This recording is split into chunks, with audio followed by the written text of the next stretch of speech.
आज की हमारी कहानी है बहू के लिए परंपराएं। तनु आज बहुत गुस्से में थी और होती भी क्यों ना। उसे लगता था मोहल्ले की सभी बहुओं में सबसे ज्यादा दुखी वही है। शाम को जब राजेश तनु के पति घर पर आए तो तनु का सारा गुस्सा उन पर निकला। तनु ने कहा, सारे घर का काम मुझे ही करना पड़ता है। अब सामने वाले पड़ोसी शर्मा अंकल की बहू को देखो, वह तो कभी नहीं निकलती बाहर। उसे तो कभी भी बाहर जाते हुए भी नहीं देखा है।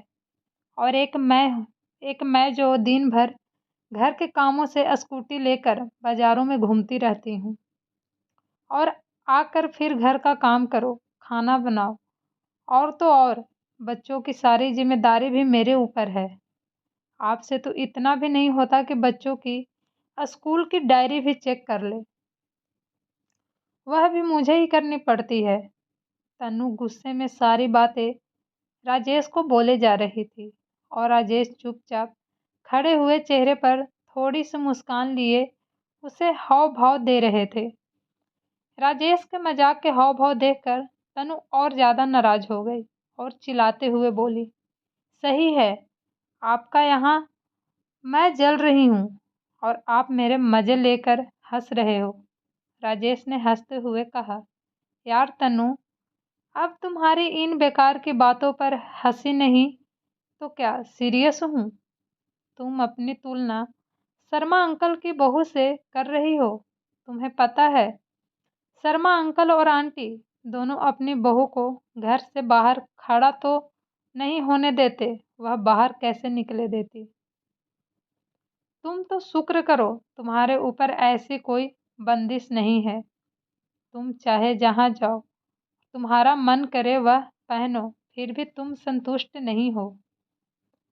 तब तनु ने कहा, यह कोई आज़ादी है मेरी? सारे दिन लगे रहो बाजारों में। मैं भी चाहती हूँ कि कभी कभी मुझे किसी चीज़ के लिए बाजार जाने का मन ना करे तो वह चीज़ तुम मुझे लाकर घर पर दे दो। पर तुमसे तो उम्मीद करना ही बेकार है। तभी तो मेरा एक पैर घर में होता है और एक पैर बाजार में। तब राजेश ने कैसे जैसे तनु को मनाया और फिर रात का खाना खाकर सब सो गए। अगले दिन तनु किसी काम से बाजार के लिए निकल ही रही थी, तभी उसे आवाज आई, दीदी इधर देखो, दीदी इधर देखो। तनु आवाज सुनकर भी अपना वहम समझकर आगे बढ़ने लगी। फिर दोबारा उसे वही आवाज आई। तब उसने देखा शर्मा अंकल की बहू अपने कमरे की खिड़की से उसे आवाज दे रही थी। जब तनु ने उसकी तरफ देखा तो उसने इशारा करते हुए अपने पास बुलाया और कहा, भाभी, क्या आप मुझे लाल रंग की नेल पॉलिश ला दोगे? मैंने अपने पति से कहा था, पर उनके पास समय की कमी होने की वजह से उन्होंने मुझे टाल दिया था। कहा अभी कभी और बाद में ला दूंगा। तब तनु ने कहा, अरे तो ऐसा करो, तुम भी चलो ना मेरे साथ। तुम बाजार भी घूम आओगी और तुम्हें जो भी सामान चाहिए वह ले लेना और साथ में अपन दोनों गोलगप्पे भी खाएंगे। इतना सुनते ही शर्मा अंकल की बहू की आंखें में आंसू आ गए और बोली, दीदी मेरी किस्मत आपकी जैसी नहीं है। मैं अपनी पसंद से कुछ भी नहीं खरीद सकती हूँ। जो भी कुछ घर वाले अपनी पसंद से ला कर देते हैं वही पहन लेती हूँ। मैं बहू हूँ ना, तो यह लोग मुझे कहते हैं, बहू तुम चार दीवारी में ही रहो, तभी हमारे घर की शोभा है। आज के ज़माने में भी मेरी सास मुझे घर से बाहर जाने नहीं देती हैं और ना ही पड़ोस में किसी से बात करने देती हैं। तभी पीछे से आवाज़ आई, बहू, और वह अपनी अधूरी बातों को बिना पूरा करे ही अंदर चली गई।